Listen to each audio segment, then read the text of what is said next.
Ya, después de esto es el momento de la mesa de análisis en Tele 13 Noche. Esta jornada nos acompaña Natalie Rojas, investigadora del Centro de Pensamiento Fundación Nodo 21. ¿Cómo está, Natalie? Buenas noches. Bienvenida. Francisca Figueroa, coordinadora legislativa y de contenidos del Centro de Estudios Idea País. Bienvenida también, Hola, Francisca.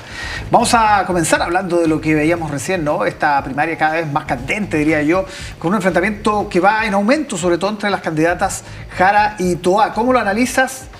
Además con Gonzalo Vintes, que está ahí como al medio, como un árbitro de una pelea a veces, ¿no? O sea, ya entramos en la arena del debate, al fin del debate de ideas en esta primaria, ¿no? Donde no solo se han diferenciado en aspectos como la seguridad, lo hemos visto a nivel de la franja, ¿no? Lo hemos visto en diferentes aspectos donde, a pesar de esta búsqueda, ¿cierto?, de la unidad, empiezan a aparecer las legítimas diferencias. Y eso es válido, es parte de una primaria que busca seducir al electorado, porque estamos pensando, ¿cierto?, que desde ahí va a salir la candidata o el candidato que va a disputar la presidencial, ¿cierto? Es decir, se está apostando, ¿cierto?, por una idea de futuro. Ahora, al hacer un zoom respecto al cómo se ha visto esto de Jara y Toá, hemos visto cómo, por ejemplo, en el comando de Jara han habido ciertas como bifurcación entre lo que ha planteado, por ejemplo, el presidente del Partido Comunista, Lautaro Carmona, a propósito de la incorporación o que tenga más figuración Daniel Jadwe en la campaña, y aparece Janet Jara por la prensa diciendo que no está contemplado en su comando. Entonces aparece ahí que como ciertas como incongruencias, ¿no?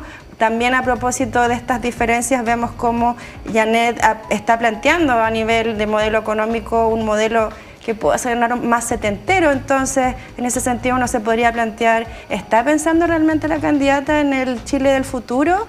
En un nuevo modelo de desarrollo, ¿quién sería por ejemplo, su ministro de Hacienda en ese caso? Y también hemos visto cómo la candidata Toá tiende en los debates, ¿no?, a tener poca tolerancia a las críticas, sobre todo en el encuadre de la concertación a propósito de la franja. Vimos cómo a propósito del spot de la franja de Gonzalo Vintes, ¿no?, de la mesa del poder, sale, ¿cierto?, de manera enojada, diciendo como, claro, nosotros recuperamos la democracia. Y sí, claro que se recupera la democracia, eso no está en discusión, pero también sabemos que es una época donde la desigualdad, ¿cierto?, crece y se transforma en el motor catalizador de lo que es después el estallido social. Natalie, ¿y no les preocupa desde el Frente Amplio que la pelea esté tan concentrada en ellas dos? No, de hecho el tema de la minuta que sale ahí en el video es parte de una táctica electoral, por supuesto. Que se filtre la minuta también es parte de una táctica electoral, y es para eso, ¿no? Es justamente para hacer foco en ellas y para dejar, ¿cierto?, fuera de carrera a los otros candidatos. Francisca, ¿cómo se ve esto desde la vereda de frente? Entretenido igual, porque tú lo ves con más frialdad. O sea, bueno, no, te diría que primero, para quienes siempre quisimos que hubiese una primaria entre la derecha, esto resulta como bastante esperanzador, de que qué bueno que no estuvimos en la primaria, porque en realidad como se han dado las cosas en esta primaria de la izquierda, queda la sensación de que un proyecto común es difícil al menos entre Carolina Toá y Janet Jara. ¿Tú dices qué pasa al día siguiente de la primaria, cómo se van a volver a O sea, claro, reunir? el tipo de cosas que se han dicho, cómo se han enfrentado, pero también porque son proyectos políticos distintos que se están poniendo en entredicho. A mí me parece que Carolina Toá como candidata, bueno, ahora ha salido a responder muy fuertemente, pero estratégicamente se nota débil. Pienso que Janet Jara en ese sentido es una candidata más auténtica, además independiente, no tiene ningún problema en decir que Jadwe no está en su campaña, aunque el autor Carmona lo haya dicho.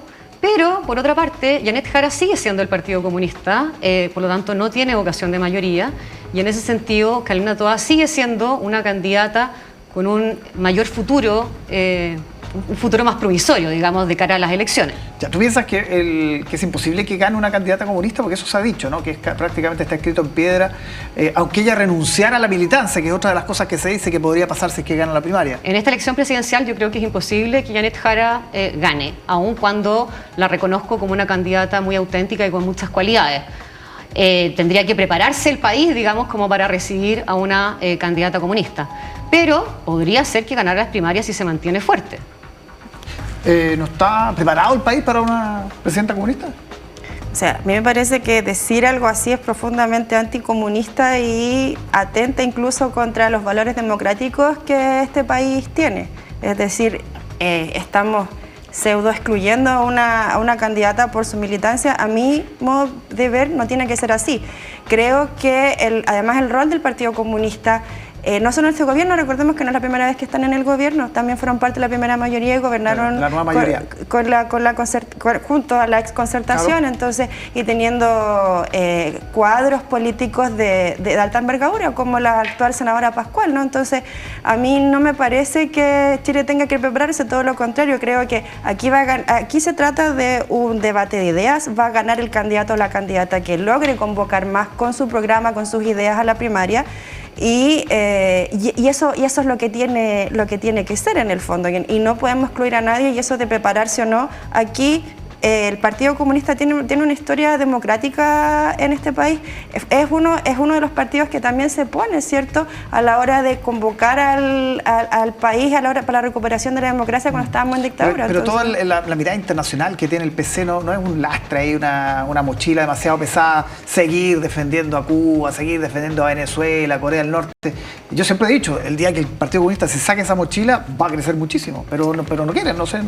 Esas son decisiones tácticas y estratégicas de un partido en el cual los otros partidos, ¿cierto?, no tienen mayor injerencia. Ahora, ellos definirán, ¿cierto?, en sus congresos ideológicos cuál va a ser la táctica con la que van a seguir de aquí a unos años en política internacional, y ahí son decisiones estratégicas que van tomando y son discusiones bastante internas a propósito de sus alianzas internacionales. Vuelvo a la derecha. Obviamente no da lo mismo si gana Toá que si gana Jara o gana Winter, ¿no? Evidentemente, por ejemplo, si gana Jara, se abre un espacio, me imagino, que están mirando con atención, sobre todo la gente de Matei, tan cuestionada en estos días, a propósito de que quedaría un espacio de centro, pese a que acá todos los analistas dicen van a surgir más candidatos, se habla de gente que podría llegar a tratar de cubrir ese nicho de centro. ¿Cómo lo ves desde ese punto de vista? A ver, yo pienso que si gana Janet Jara, en verdad se abre la posibilidad de que sean dos candidatos de derecha quienes pasen a segunda vuelta. Eso me parece.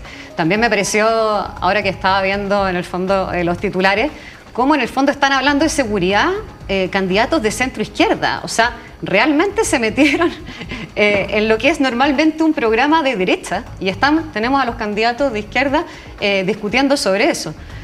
Por lo tanto, pienso que la derecha está bastante tranquila, pienso que Kast también está haciendo las cosas bien, digamos.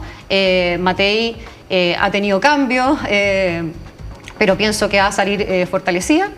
Por lo tanto, estamos bastante tranquilos con la situación. Ahora, Matei, digámoslo, hace 3 meses estaba en un solitario primer lugar, con muchos puntos de distancia.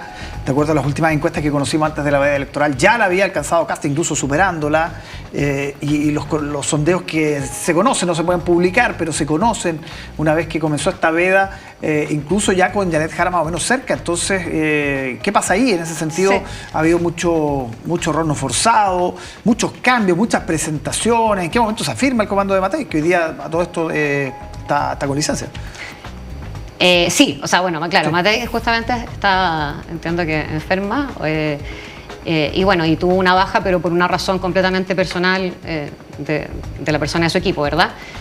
Con respecto a las encuestas, la verdad, yo nunca he sido demasiado fanática, creo que las cosas pueden cambiar todo el tiempo. Creo que, por ejemplo, en ese sentido, la estrategia de Kast de consolidar su proyecto sin atender a las encuestas es positivo. Yo pienso que las encuestas pueden cambiar de todas maneras, y también me parece natural que Evelyn Matei experimente cambios, ¿cierto? O sea, en el fondo, igual fue una candidata que hace un buen rato sabemos que viene, claro, tuvo que experimentar no solo un desgaste, sino que también van surgiendo distintas estrategias de los otros candidatos, y es normal que en ese sentido las encuestas se muevan. Tenemos un par de minutos para hablar de Orrego. ¿Complejo lo de Orrego? ¿Cómo lo ves, Natalie? Por supuesto que es complejo, y sobre todo, pero yo voy a insistir en el punto de que es complejo para toda autoridad que se enfrente a un caso en donde se duda de la probidad. O sea, acá lo positivo de esto es que vimos que la Contraloría identifica, ¿cierto?, que hay una irregularidad, la Fiscalía inicia una investigación, y más allá de que se pueda valorar su disposición a la investigación, acá lo que tiene que primar es lo que diga la justicia conforme al derecho, y aquí los grandes perdedores, ¿cierto?, es la ciudadanía chilena y la política en general. ¿Te parece grave lo del coaching, por ejemplo? Sí, absolutamente. Yo creo que en la medida que la justicia pruebe que hubo irregularidades, va a ser un golpe sobre todo para todo el espectro político, porque hemos visto y lo hemos reiterado que la ciudadanía lo único que quiere es que los políticos y la política le responda, y le responda con probidad y buenas prácticas. Una eventual destitución, que digamos, de acuerdo a lo que conversaba recién con el consejero Dulger, es una posibilidad que ya tiene las firmas, por ejemplo, para ser presentado ante el Tricel, que es el organismo que va a definir eso, pero con argumentos tan importantes como el de la Contraloría, ¿no? Y este asunto del coaching, que estaba mucho más vinculado, por lo que hemos visto, asuntos de campaña que los asuntos propios de la gobernación. ¿Cómo calibrarías un golpe así? No, exactamente. O sea, es la Contraloría ya pasó antecedentes al Ministerio Público. Tenemos 110 millones en trato directo a un socio de una persona de la confianza de Claudio Rego. Son una serie de cosas que obviamente necesitamos que las investigaciones avancen en su curso, pero esto no puede pasar al olvido, no puede pasar como la Casa Allende, ¿cierto? Que en el fondo no se dieron las explicaciones a tiempo y esto todo se fue enredando. Acá las explicaciones tienen que darse y la ciudadanía en el fondo no puede seguir esperando. En eso yo coincido con Natalie. Acá hay un problema de credibilidad importante del cual hay que hacerse cargo. Francisca Figueroa, Natalie Rojas, muchísimas gracias por acompañarnos aquí en Tele 13 Noche. Que estén muy bien, buena semana.